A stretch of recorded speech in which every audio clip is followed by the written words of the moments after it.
Hey folks, thanks for stopping by and checking out the Business Line podcast. In this show, what we're trying to do is get in front of people all over the country, all over the world that are moving and shaking in business, whether they're a part of a big business or they're starting something from the ground up. We want to get to know them. We want to get to know their journey, their struggle, and a little bit about what they love in life. We hope you check out every episode you can.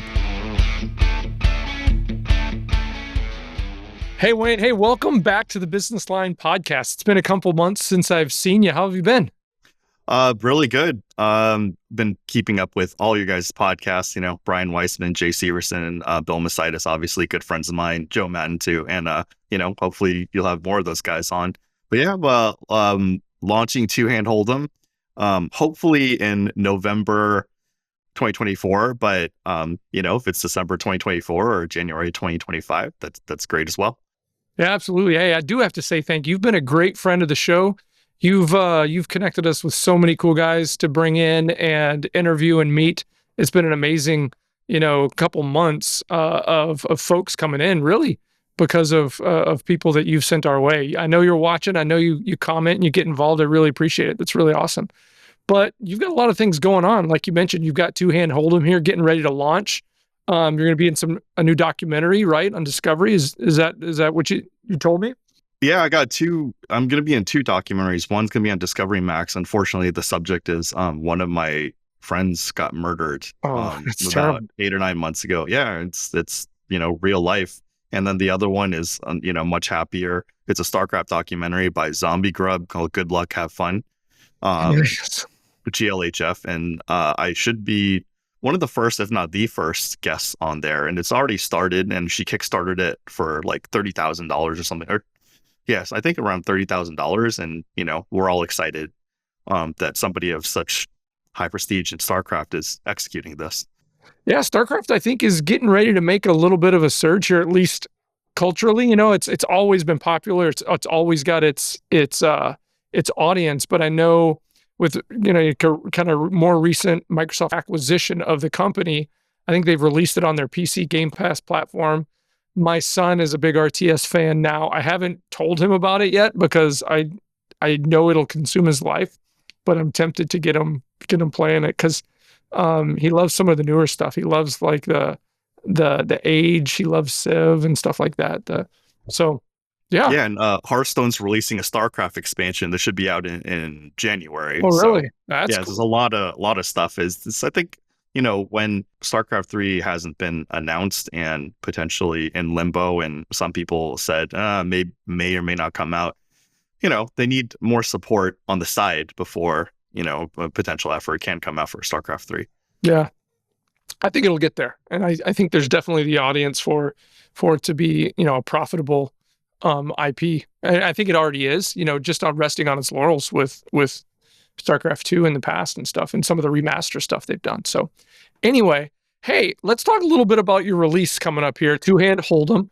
We covered it a little bit the first time we got together, but It's been a few months. I'm sure you've done a lot of work on it. I know on the whether it's the back end developing of it or also creating your connections to get this bad boy launched.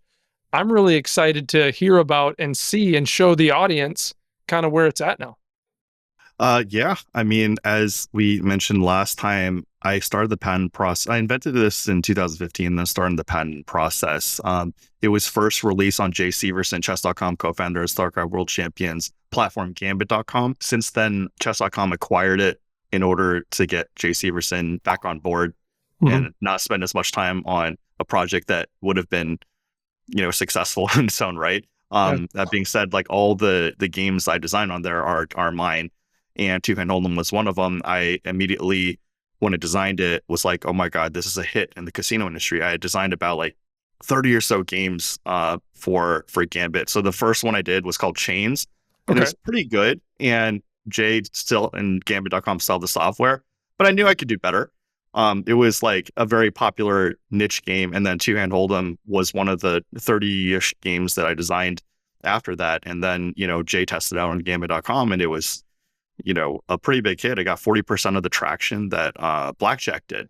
And everybody I've introduced Two Hand Hold'em to was just like, dude, this is a hit. I'm like, I know. So I started the patent process, which is very cumbersome, expensive. And now that I've gotten the patent, I think I got in 2021. People are like, "Oh, how do I get that?" I'm like, "Oh man." um, I'm not gonna say that I'm like Elon Musk or Bill Gates or Steve Jobs, but entrepreneurship takes a very strong gumption and conviction. Oh yeah. And I have that in me, but I'm not, again, a natural entrepreneur like Jay Severson, Dennis Fong, Brian Weissman, Bill Masitis, but it's in me. And, I think all of my good friends that have also been on this podcast too, they all expected me to have a venture at some point. It had to be the right product. And I literally just watch them. I admire them. They've been my elder brothers, and basically I just use their actions as an example of what I can be doing. And of course, they have strengths I don't have, and potentially vice versa. So, they've always been in my corner and just waiting for me to get my moves out. And this is, I would say, like generation 3 or generation 4 of like my one of the generation 3 or chapter 3 or generation 4 chapter /chapter 4 of like my ventures. Yeah. So let's do this. Let me share. I'm gonna pop into the game. I've got it open here. Well, I've got the main page open here. Let's take a look. Let's talk a little bit about what you've if you've made any changes or if there's some new aspects to it. And I'm going to go in from a standpoint of someone who's never touched it. So let's talk through this as like you're explaining it to somebody who's brand new, who might not even be a big poker kind of person, but just, likes to get on and have quick hit fun gaming from something that's not overly complicated. You know what I mean? Yeah. Right. So let me do this. This is probably here, but I don't know if I probably just normal guy thing. I probably just bypass the rules, but I mean, I'm looking at this. This is not overly complicated, and I like this. I think, it's like, give me a game that isn't like a booklet worth of rules, and this is it right here, right? Pretty simple. So I've been a professional poker player for over 20 years now, or at least partially. Right now I focus more on work than poker, but it's still part of my income. Texas Hold'em is each player's dealt 2 cards, and there's a betting round, and then there's 3 community cards, another betting round, a turn, another betting round, and a river, another betting round. So I took that model, which is extremely popular, especially through poker, televised poker TV, because of the hole cams, the card hole cams, and that's the most popular version of poker today. Why do you think Texas Hold'em blew up a few years back so quickly? Like everybody, it's like nobody knew about it, and all of a sudden it's like. I think because poker always has intellectual curiosity, but it's really hard to like get into it with like 5-card stud, 7-card stud, 5-card draw, where like in a movie it's like, oh gosh, that's so cool. Very but the problem is very right, yeah. Very, and it has to do with like the way that it's portrayed in media. So one of the things is in poker, you're just not dealt strong hands that often, right? Which will also lead into the 2-hand hold'em design. But Texas Hold'em made this amazing discovery, which is kind of unraveling the game as it goes. So when you start, you have 2 cards, and it's fairly easy to see a strong 2 cards, pocket aces, ace king, and then you see speculative hands that have potential, like 6-7 suited, and that kind of allows the viewer to be thinking that they're able to play this game in a very simplistic manner. And then through the community cards, and then the turn and the river, it's much more digestible for the casual person to pick up. Because if you're just like, oh, 5-card draw, oh, should I draw 2 or 3? It's a lot of decision making in which I don't know the answer. But if you could see 2 cards and you're like, this is a good hand, or I could see the potential in this hand, that allows the player to increase their engagement through the game. Kind of like the way Super Mario Brothers 1, you hit a coin, you hit a mushroom, you grow big. It allows you to easily introduce yourself into this world. You didn't need a tutorial or anything. You just started playing. Right. Relatively quickly through trial and error, you had it down. Basically. Right. So two-hand hold'em really piggybacks on the original Texas Hold'em game, because you want to start the game? Yeah, I was just listening in intently, and I also wanted to point out this is something I didn't realize you were doing too. Is you're going to have downloadable versions, so like desktop versions. Yeah, I'm gonna have. There's this desktop version. So in the patent process, there's different kinds of patents. I have a design patent, a technology patent, and so on, which is very time consuming and very expensive. And when people again see on social media that I have this stuff, it's like, oh, how do I do that? I'm like, well, how much time, energy, and resources do you have prepared Yeah, for it? yeah, Because yeah. and there's also no guarantee because somebody could have a product similar to yours, and then Mm, you're competing with somebody else's patent or somebody yeah. else's design. Well, let's jump in. Yeah, but I think that's pretty cool. I mean, someone to have it, install it on their laptop, have it to go if they don't have, internet Yep. access or something. So cool, awesome. Let's roll in. So in a casino game, you're a player and you're playing against the house. In Hmm. this game, you're anteing 2 units and you must play those hands. So, say it's in this online version, it's 1,000, 1,000. In a casino, it could be $5 and $5. Okay. Yep. So you can ante 2 units and then deal. All right. And then we're dealt 4 whole cards. We see a flop. And Mhm. now our 4 whole cards, we could separate them into 2 sets of 2 pre-flop hold'em hands. And based on the flop, we can decide whether we want to raise 2 times more than we anteed. Okay. Okay. So, Okay. So if this was you, where would you be putting these? so these are not great hands. Yeah. So it's not exciting, but this is an important lesson of how to separate these cards. Yeah. So high cards are going to matter in case the dealer's 3 cards, they don't have anything. And in this particular case, even though the 4-5 is low, it wraps around the 3 and creates more straight draws. So you put 4-5 on one side. Okay.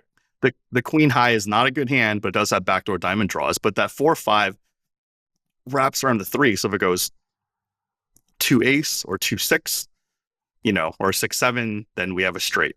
Yep. So now I have an option. I could be raising here if I wanted to.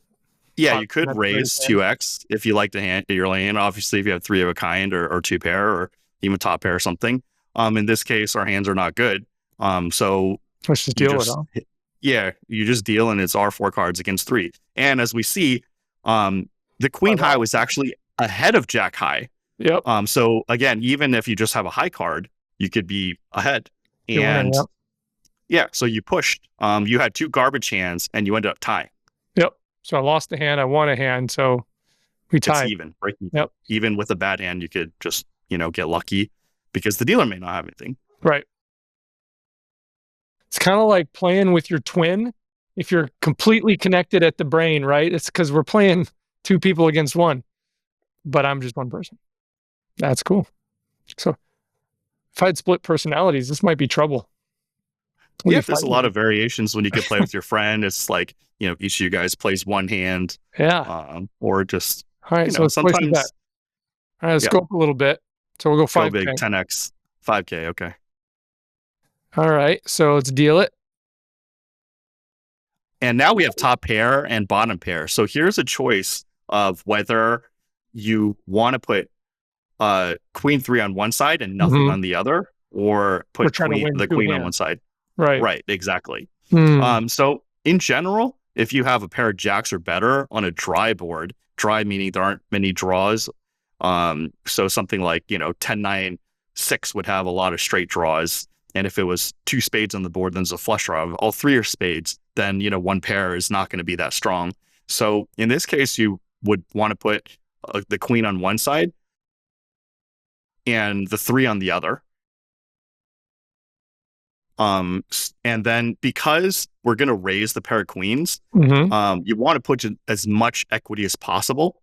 Yeah, exactly. Put the 9. And especially if the 2 was a club, then you would put the 2 with the queen instead of the 9. But there's no backdoor club draw. Right. So we're going Okay. to raise the pair of queens and then just check the pair of 2s All right. Here we go. and then deal. So the dealer had a pair of 8s. And if we put the 3 with the queen, it's a little overkill. Obviously, queen 3 would have a higher chance to win, Yeah. but the queen itself is strong Still would've enough, won. and it Yeah. won. Yeah, you net 1 2 unit. We net 1 2 units. Yep. We lost one hand, and then because you're able to raise 2 times more and you win that one, you lose 1, win 3, and we net +2 units. Cool. So tell me a little bit before we go on to another hand. Tell me a little bit about Flounder 4 and Nessie 9 up here. Okay, so there's going to be 4 bonus bets. These 3 are featured right now. Flounder 4 is going to be flop bonus too. Yeah. Yeah, flop bonus. The Flounder 4 is the 4 whole cards you have. So the payouts are like, if you have 4 of a kind, a straight flush in the 4 whole cards, then you get paid out a certain amount. The Nessie 9 is all 9 cards, which is our 4 whole cards plus the 5 community cards. And then if you get a royal flush, because it's really hard to get a royal flush, but if you have 9 cards, it's easier. So there's just a certain payout system. And flop 888 is on the flop, it counts how many 8s there are, and you get rewarded for every 8. But it's not just an 8. If your non-8 cards add up to be an 8, that also counts as an 8. So if it's 8, ace, 7, that's 2 8s. Okay. If it's ace, 3, 4, it counts as 1 8. So it's getting to 8 just out of the flop. Is that right? Yes, just the flop. Yes. Okay. And then that pays out like in this way: 3 8s, 100 to 1, 2 8s, 15 to 1, 1 8, 1 to 1. Yes. 10s and face cards valued at 0. Okay. Ace valued at 1. Each flop 8 is defined as 8 or non-8 cards. A flop can total 8. Cool. So in the grand scheme of things, when let's say we're live or going at this, are these kind of bonus situations going to rotate? Are they going to kind of come in and out time wise, or how's that going to work? Well, in the launch, which is going to be at Maverick Gaming's Palace Casino in Washington, it's going to be at Tacoma Mall Boulevard in Lakewood, Washington. Mm-hmm. It's going to have 4 bonus bets right off the bat along with the game. Okay. All these bonus bets are original, and bonus bets are kind of simplistic, but it's just a lot of options if you want to gamble. The one that's not on there now is the community bonus, which is basically a normal hand in the 5 community cards. So that in that one, everybody's like playing together. Right. Interesting. Okay, let's do a couple more hands. Let's see what can happen here. Let's go big money. Let's jump right to 100. Okay, you're gonna be able to pay after this if you lose. Oh yeah, I'm good for it, Wayne. I'm good for it. Play chips. Yeah, play chips. All right. Actually, we'll get into that in the Q&A. I got all kinds of crazy questions going on in my head. Let's play. Let's play a little bit. Okay. So let's we got 100K on each hand. And what do we got here? King high. Couple 4s on the flop. And a pair of 6s. So this is the ease of play again, like the Super Mario Brothers example where you hit a coin or you hit a mushroom, you grow big. I think everybody is going to understand how to play this hand, which is you pair the 6s and then you put the other 2 on the side. And King high isn't even that bad on a 4-4-3. Obviously, you want trick 4s, you want pocket 3s, but you're beating a lot of hands. You're beating everything queen high and lower. So you have a pair 6s on a 4-4-3 is pretty strong. You could raise that one and just check the king high. So when it comes to raising, is it always 2x? It's always 2x. It's always 2x. Yeah. No, you cannot do infinite. If you flop a royal flush, you can't bet 100 times. Yeah. So it's always your raise is always going to be 2 times 2x. what your bet was. Okay. So if your bet is 100, you make it 300 total. Okay. Cool. All right. Now we got a king high.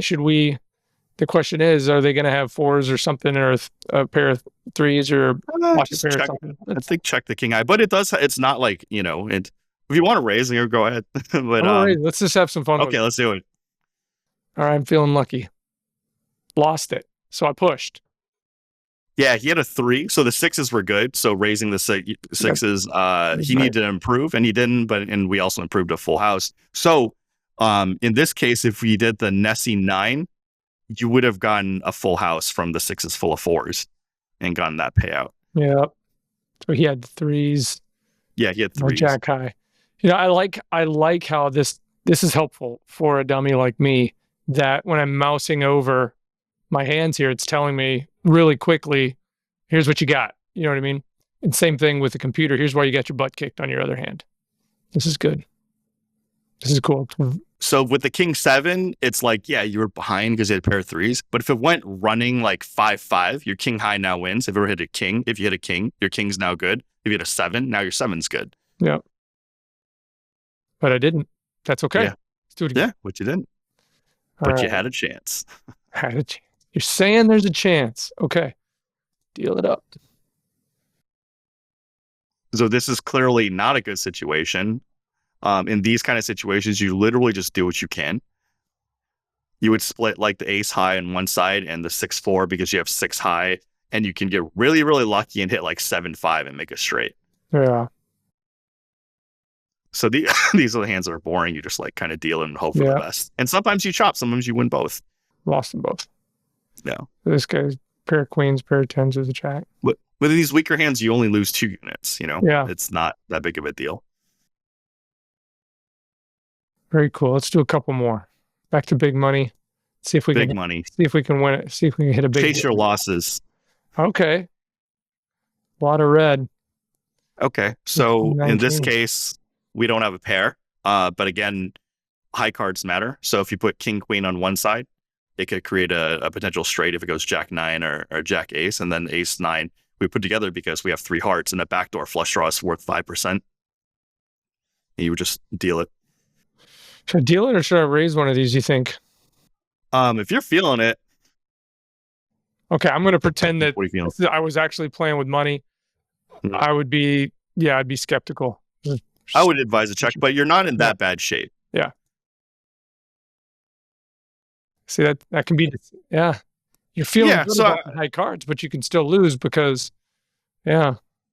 But it's not that bad, you know, if you peeled a king or queen, or it went like, you know, jack ace or running hearts. So, you know, we lost this hand, but it wasn't like that bad if we play out the hand like a million times. All right. So we're down 210K. Let's see if we can get back to 0 in like 5 hands. How's that? Yeah. Think we can do it? We can try. We just need to have like good hands and just raise and just, you know, boom, run it up. Nail one, right? Yeah. This is the thing about this game. I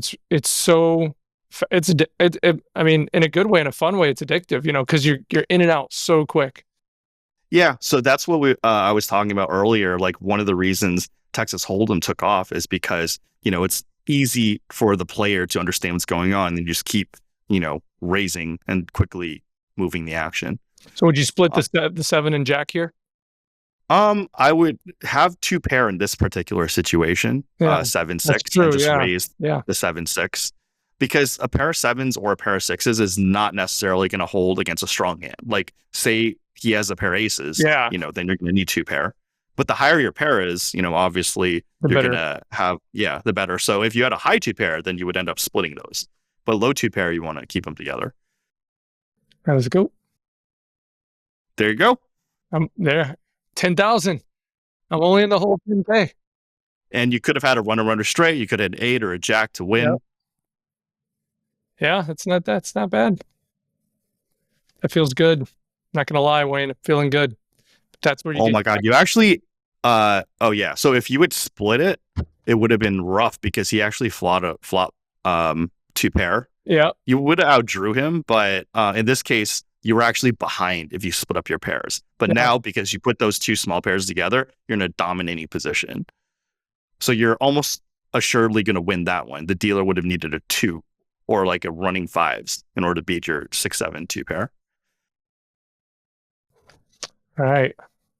We're just trying to get back in. We're just trying to get above. Let's see if we can do it. You clawed back quite a bit in that one. Yep. Here we go. Okay. So this is interesting in that, you know, we have nothing, but these hands that have nothing allow the brain to, you know, execute their skill. And 3-4 would be a gut shot. 4 high is obviously not a good hand, but if we hit a 5, then we have a straight. Yep. So I think you put 3-4 on one side and then ace 9 the other, and then just check both. Yeah, we don't Okay. expect to win, especially he has ace-8, so that dominates our hand. Yeah. So we really need our 5 and a 9. But, we make our best effort to have the highest chance to win. Yep. Well, let's get back in this.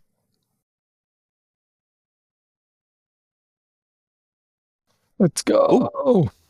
Okay, so we have top pair with a 9. So now the question is what to put with it. Yeah. In this case, I think we put the 6 because there's a straight draw there as well. Sure. And then we keep the diamonds together for a backdoor flush draw. So I think we could raise the 9. We have enough equity. Yeah, raise, yeah. I think it's good. Oh, Oh, beat us. oof, ouch. Okay, so let's see what happened here. Yeah. He turned a All flush. hard. Yep.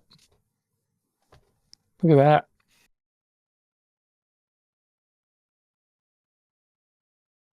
And we have three of a kind too. You would have think. No, not two. Sorry, that's a 6. Oh, So no, 2, 9. yeah, I mean, you were just Pair ahead 9. with Yeah. the pair 9s and a Yep. gut shot. And then, yeah.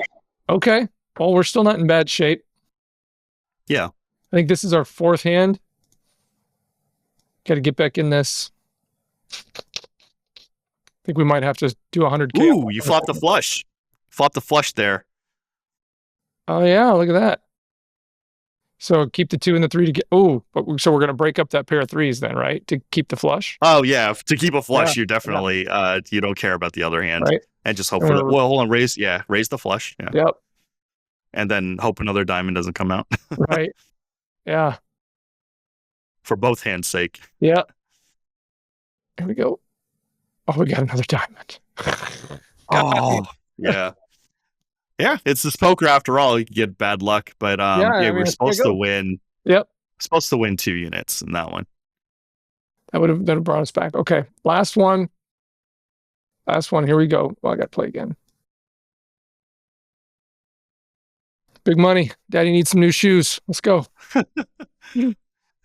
Not a great hand, but we're gonna do what we can. So obviously put a flush draw in the other hand. While it looks ugly with 8, you do have a backdoor flush draw and you have a gut shot to the jack. So just keep the clubs together and keep the hearts together. Yeah, we just run it and hope for the best. Don't expect much. In the grand scheme of things, you're not even losing that much. This is like these hands are losing, but they're not losing that much. Yeah. Oh, see, there you go. You backdoored to a flush. Yeah. So you just with these bad hands, you end up tying. All right, we got to do one more. Let's see if we can get. If we get to 0, we win. If we don't, that's okay.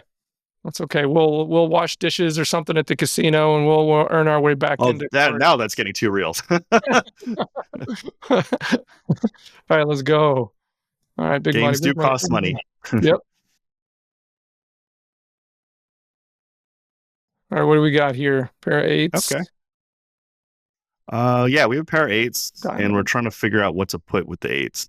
I guess it's not going to matter that much. Let's see. Yeah, so I guess just put the diamonds together. That's my best guess because the diamonds do a backdoor 5%. If we had a gut, I guess. Okay, maybe switch the 7 to 9. Yeah, because now all you need is a 6 for like a strong hand. Yeah. Nope. Oh my gosh. That's all right. Yeah. Unfortunately, if we put the 9 and the 7 together, we would have made it straight. Oh no, he had the nuts anyway. We would have lost. Yeah. That 10 was the doomsday card for us. That's okay. This is I'm 300 in the hole. I'm going to try to work off some of my debt and see if they'll let me play again in a couple days. Okay. And I'll get out of this. You'll get out and you'll run it up. That's right. This is so much fun, man. I mean, we could keep going, but we both got limited time here. So let's put a pause on that. I'm just going to keep the share on there for now because seeing the image, I want to talk to you a little bit about some of this stuff and what it's taken to do it and how things work a little bit. So tell me about what it's going to be like, Wayne, when you launch this and people are playing it live. So on location at a casino, or tell me what that's going to look like. Is it always going to be one person at like a screen or a kiosk playing with their money, or is it going to be multiple people on one? What's that going to look like? So right now it's set up to have 6 slots, so 6 players can play at one time in a live dealer setting. Of course, it could be on computer. Yeah. So of course it could be on like a computer, like a kiosk, or online. But currently in the U.S., online gambling is prohibited except for several states like Nevada, New Jersey, and you have to get licenses for that. Yeah, yeah, yeah. So right now, I would say the most straightforward path is to get it in a live casino first and then figure out the rest later. There's a lot of events and services like G2E where you could like present casino games like this or gambling products to showcase. And then, the rest is just honestly kind of like door to door knocking old school style for a salesperson and just asking if they're up for a presentation and then, presenting your game and hoping for the best. Yeah, I could see this. I'm just kind of, I'm a gamer too, right? So I just look at situations and I one of the things I miss most about gaming, it's so funny how the juxtaposition has happened in gaming, because when we were young in the 90s, all we wanted to do was play online with people all over the place, right? Yeah. Playing with your buddies on the couch was old news. Now that I'm old, all I want to do is play with my son or a friend right next to me and on the same screen, or even I don't care on two screens, but be in the same room as me. I want that feeling again because I miss it as much, because I think I'm just overburdened by the, everybody all over the world thing, right? And I think we're so disconnected from people in general because of technology that we have this craving for real interaction. But anyway, so sorry I'm getting a little excited about this, but I think this would be super fun. I mean, I could see myself taking a, let's say, 27-inch touchscreen display and quasi flat on my coffee table with 3 or 4 friends in chairs or on a couch on that screen, and just all playing at once, playing this game, touch the screen, move our cards into place our bets. And if it was multi-touch enough, you know what I mean? From an interface, we could all just be playing together against the same dealer. I mean, again, this isn't obviously what you're going for, but man, that would be so much fun. Yeah, I agree. We're really disconnected now where we grew up in an era without internet. And then once internet came out, obviously the novelty is you can play with anyone in the world. But there's room for everything, Yeah. obviously when the VR comes out, virtual reality, augmented reality, AI, there's going to be Yeah. a lot of new room to design other games. And this is the juncture where, we get hybrid or build off old models and go for the next generation. Like, I know my father-in-law would love this game, even if we're just playing funny money. We could just sit down because he loves video poker. He loves just kind of clicking and going and clicking and going. But this Yep. is just, we're gonna have fun competitively. That'd be cool. So, okay, some more cool stuff. So, when it comes to what are you seeing as? So this is gonna open up in a casino. So am I just gonna come up, interact, kind of put my card in? It's gonna put money in the game for me, and we're all gonna start playing. What's that gonna be like?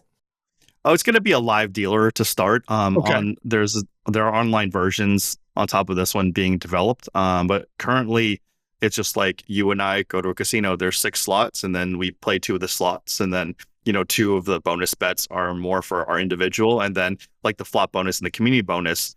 If we're both betting on that, we're both rooting for the same thing. Yeah. The board coming out in our favor. Yeah. So yeah, it's definitely something where, as we know, Vegas is still kicking. So it's about having live interactions, Yeah, dealing with absolutely. dealers were afraid of, automated dealing. It's like, of course it's going to be a thing. But one of the social reasons to go to play in a casino is the human interaction. It's fun to be with people. Yeah. Yeah. Fun to be with people. So I'm assuming you've tested this game quite a bit in a live setting and things like that. What's it been like? Talk to me about kind of how the games have unfolded, how people have reacted, those kind of things. So being a competitive gamer, I was way too focused in the development of my single experience. And the single experience is great. But when you have 6 slots and now you have up to 6 friends that love Texas Hold'em, it just creates more and more excitement. There's card sharing too. Like if you and I are playing together, we can show each other our cards and we can adjust our strategy, based on that. Obviously, we don't want to kill too much time because the casino needs to get hands per hour. But that's the thing. Like if you can team up somewhat, right? Yeah, more information is better. And right. Of course, like the house would prefer to have the highest edge possible, but they can't stop you from sharing cards in a full table. Interesting. I never thought of that aspect. Part of it too is like, if I have, well, I guess aces are too strong. If I pocket jacks and then I'm with you and I'm with Matt and you guys both have a jack, I may not want to raise the jacks Because if, they're all the out. board. Yeah, they're all out. I can't hit that third jack. Okay. Third or fourth jack, yeah. Right, right. And if that wasn't allowed, then again, you're just giving the dealer that much better of a chance to win. But in this game, the rules say it's okay. It's okay to be like, That's okay. hey, what you got, buddy? Because you're not playing against each other in this case. You're all trying to beat the house. Oh yeah, like in blackjack, you card share all the time. Yeah. And, you can adjust, if there's, a couple rounds with no aces, hey, there literally is a higher chance to hit blackjack. They're coming up. Yeah, they're coming up. So how often is there a shuffle on the deck? Oh, it's just one deck and it's reshuffled every hand. I'm sure there's going to be special high limit services where there's hand shuffle, but this is, for the in and out people, there will be shuffle machines that allow them to shuffle and just deal higher hands per hour. Cool.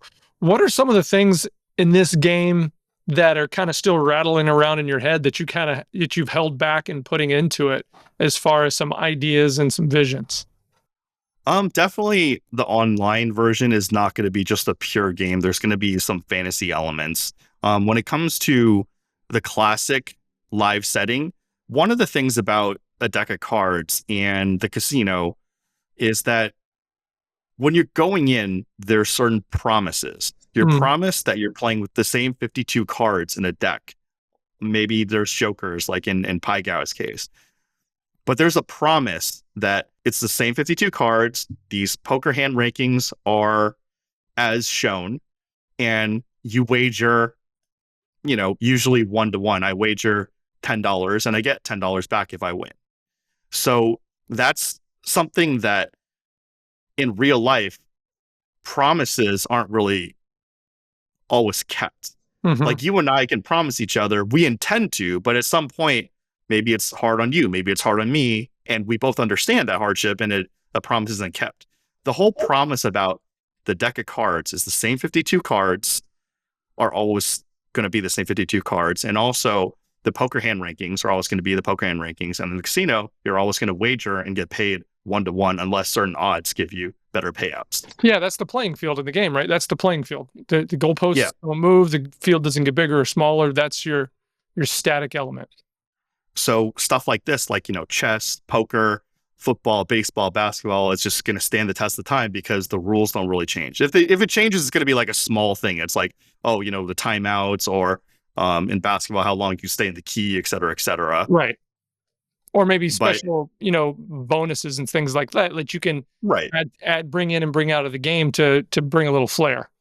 Yeah. So there's going to be the normal shot. There's going to be the 2-pointers. There's going to be the free throws. Those won't change. Right. And that's the promise that the sport / this game brings to us. And when you create a game, you want to kind of fulfill those promises. That's really cool. That's really cool. Hey, last question for me before I know we gotta roll is, tell me about the launch. Are you going to be there? Is there some excitement built around it? What do you got planned for it? I'm definitely planning to be there for the launch for X amount of time. We have definitely discussed me being at the launch because I need to make sure that there's no funny business / the rules are correct and the payouts are done correctly. Yeah, and it's going to be again in the Tacoma Mall Boulevard in Lakewood, Washington, Maverick Gaming's Palace Casino, and hopefully it does well. There's likely going to be promotions. There's going to be tutorials. I'm doing online marketing. This podcast. I was going to ask you just to follow up. What are you doing to promote? What are you doing to market? What do you got out there? So I've already been releasing shorts with people I know, and of course, I have a lot of connections in the gaming and gambling and poker industry. So I'm just streaming along with them and then just releasing the shorts. They're all very supportive of me, and good guerrilla marketing. Good. Very cool. Well, this has been awesome. I just can't tell you how excited I am for you, Wayne. You've been so good to us. from a standpoint of, plugging into the cast when it comes on, sending us people that have great stories and great things to share with the audience, sharing yourself and putting yourself out there and teaching us about what you've done and, what the journey's been like to get to this point. I think, you're going to get this. This is just an initial launch in one kind of place. I think you're just going to build on it and snowball it. Yeah, I have a good friend that's going to try to get me into Las Vegas. It's obviously a very strict and complicated process there, but hopefully it's in the works. I think I remember either you telling me a while back, or maybe it was Matt mentioned, what's going, were you like banned from doing some stuff in Vegas or something at some point, or what happened there? Yeah, so I don't know what it's called, like a black book or whatever. So yeah. I've definitely been, because you're just too good. Yeah. So unashamedly, I'm a gamer. So blackjack card counting obviously intrigued me. So first you get started with the high-low count, then you learn about other counts like high opt 1, and stuff like that. So I ended up exploring into territory that's not documented in books. I don't want to say that like I know things that other people don't know, because sure, I'm not even close to like the god of blackjack, so to say. But I definitely surpassed the material that's out there. So there were some techniques I did to mask the counting, but in the end, they're just like, no. And the thing is, I didn't realize too, if you get proficient at counting, you need to mask it right away. You can't just like, oh, I'm good. I'm plus EV, I win some. And then when they ban you, you try to like wear a disguise or you go somewhere else. It's like, you got to be ready. If you're going to study these skills, you better make sure they don't detect you. Yeah, exactly. How do they know? I mean, I've never looked at it close enough. How do they just watch like kind of what the way you're playing, or there's their patterns or something? Or there's some places with facial recognition. Also, there's electronic devices that actually keep the count. So in security, like there's a running count that's going on. At this point, I'm pretty sure it's automated. They don't even need a human to like count it. And then if they're varying their bets and it's, during the high counts, like higher than true count +1, then there's be like, no.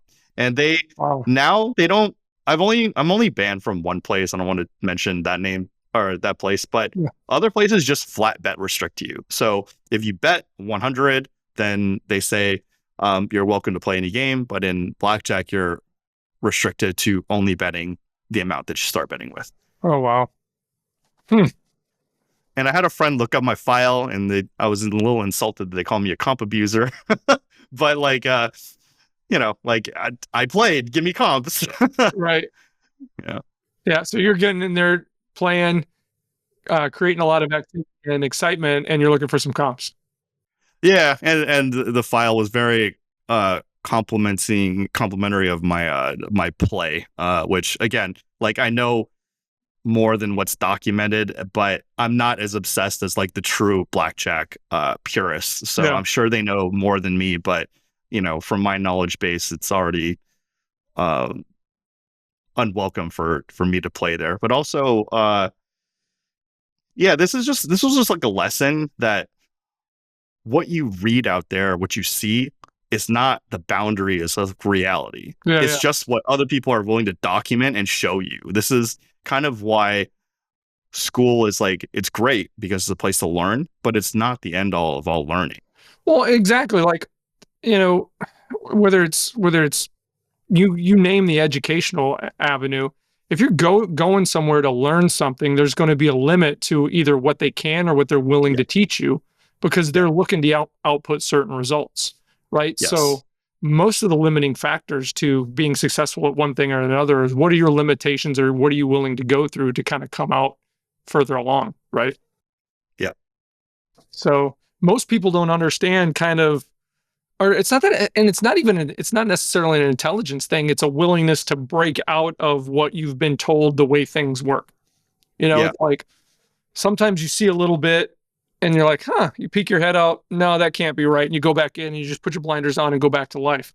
But some people kind of just step outside of that, and you realize there's this whole other way of thinking about things Yeah. When Brian Weissman came on, he mentioned the rogue army ants with you guys. And that was just like, he never even told me that story, which is why I love, the guests I introduce you guys. Like, I get to hear stories that I don't even know about them. Yep. So yeah, the rogue army ant thing is it's programming. You know, Yeah. it's Yeah. very anomalous in that kind of a creature because they're very set on working their Regulated. programming. Yeah. But Yeah. there's a whole reason in our world that we live in that TV programs are called programs. You know, when the whole thing was meant to program you to act and think and do a certain way. Yeah. So I mean, I'll, as somebody who's more of a thinker and a rogue thinker, I do appreciate the regulation that, the world has developed, because the world would be a lot worse place without regulations absolutely, like it's a miracle that that. we can Get achieve the this things far. we can and not all just destroy each other for the fun of it. You know, Yeah. but there's boundaries absolutely for a reason. But I think sometimes comfort molds us into boundaries that can lead to not great things. Sometimes misery. Sometimes going down paths that aren't great, right? So,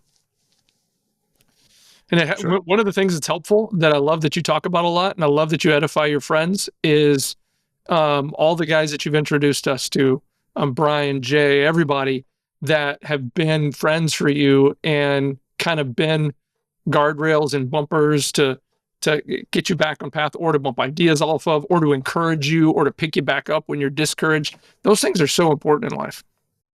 Yeah, I agree. And, I think all of us had underrated our influence on each other. Yeah. Because, we just don't speak about it that often. But, it's easier for me to articulate to them because they were all older than me, like 1 to Like big 4 brothers, years right? older than me. Yeah. So it's like, it's easier for me to be like, oh my God, I don't know squat. I'm just like little kid that doesn't know anything. And then they're just like telling me stuff about life. And I'm just like, so it's always going to be more impactful when you don't know anything and somebody's just opening like, your door, or doors for you to just expand your mind. Like, when we go on, I think Thanksgiving, if Brian Weissman and I come on, we could tell the story of like how I met him for the first time when I was just like completely ignorant kid about Magic the Gathering. Cool And kid. then Yeah. he and I ended up being teammates in the Pro Tour, in which he had relatively retired and I was done with my StarCraft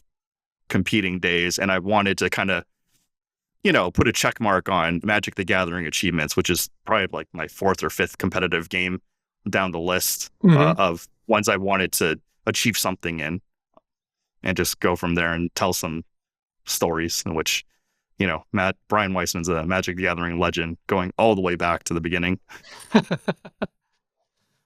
Yeah, I was trying to think of if there's some other folks from outside of your circle in that have kind of, either whether it's hobby or professionally kind of been in there. And I'm going to kind of search around for some local people I know that have run local tournaments and stuff. I think it'd be really cool to maybe put some people next to you guys that have heard of you, but not necessarily ever had a chance to talk, and then get you guys to just geek out over it. I think that'd be amazing. Yeah, it's amazing. And also, Brian Weissman's kind of one of the people that really pulled me out of my shell, because I'm super introverted. Like, jokingly in college, I would stay behind a computer. My good friend Maria would just try to get you away from your feet, right? Yeah, drinking, clubbing, like all that stuff. And, I appreciate these people for doing that. And when I'm ready, I always remember, their words to get out there. And again, like Brian Weissman had said, like, I've helped him in certain ways that I'm probably don't even realize, because the stuff that he teaches me is just more overt and obvious to see. Yeah. So let's wrap this up. I got one more thing. What is the craziest casino related story you've got? Like the wackiest situation you found yourself in that you had to get yourself out of. It doesn't have to be, illegal or anything like that, but give us something fun to wrap up on. Well, let's just say professional poker is very glorified as easy money. While learning the game of poker and how professional poker works is easier than, say, entrepreneurship or even running a podcast. There are a lot of disciplinary and downsides and mental fortitude that you just can't predict. So I've lost, 6 figures in one hand before, and I'm not proud of it. My parents and my family was very concerned. And as I get older, I realize, that's not good. Like if you're going to be messing with those kind of dollar amounts, and not even that, like even much smaller, you need to be like a responsible human being. Like, yes, you can be a professional poker player. Yes, you can be an investment banker. Yes, you could be a hedge fund manager. But now you're, the numbers that you're dealing with are real life. And if you don't allow for the run out where you don't get lucky, then, or, even standard or even slightly unlucky. And if those outcomes are going to, ruin your life or other people's lives, you have to really reconsider what's going on. So I just have to say, in professional poker, I've lost, large amounts of money. I am net positive, in which, my peers and I have graphs to show, but like, you could just lose large amounts of money. And if you can't stomach it, and it affects your life and the people's around you, you have to be an adult and be like, hey, it's not to say you can't play, but play smaller and get a job. Yeah. So on one of those times where you've lost like 5-6 figures at a time, in the situation, in the moment, what's the kind of the immediate reaction in your brain? Is it like, oh my God, what did I do? Is it like, I would say predominantly like 95% plus or 99% plus, I was doing well, and I was able to stomach those losses bankroll wise. And it's just part of the game. When you're playing that big, it's going to happen at a very, very common rate. So when things are going well, or even par, or even slightly below par, it's okay. It's something that you have to stomach.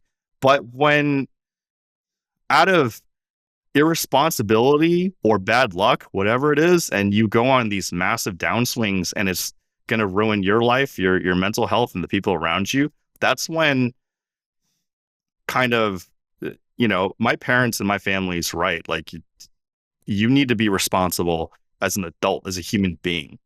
And this is one of the industries, like, again, the casino industry, hedge fund, iBanking, all that stuff. It just like, it's all fun and games when you're doing well and it's just numbers. But when those numbers start hitting reality in a negative fashion, then everyone just has to wake up and be an adult and just traverse in a path that they can handle. I'm not the most talented poker player, blackjack player even. Like, no one's going to dispute that I'm winning, but, I'm not going to play Linus Love heads up, or, the whatever 10,000 or maybe even 100,000 people in between us. That's not a lifestyle that I want to go back to. That story translates well to business life and entrepreneurship, especially. Yeah. I mean, on this last year, we've had things where we've lost clients that are worth more than 7 figures a year to us.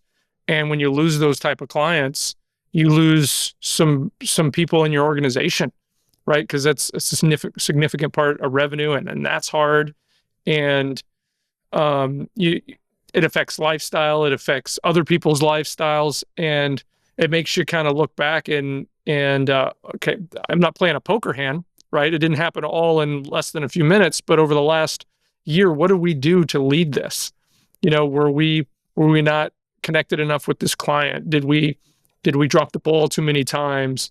Did we just let it get too expensive and they found a way to do things cheaper with somebody else or themselves? So, and then find a way to not bury yourself in negativity and woe is me, have the pity party for so long that you give up, right? So, but all those things kind of dance around your head.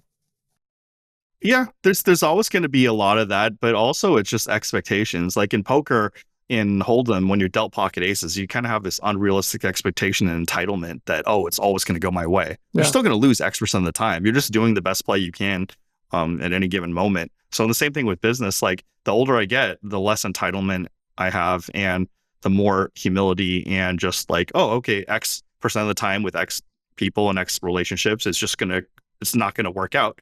Could be my fault, could be their fault, could be nobody's fault.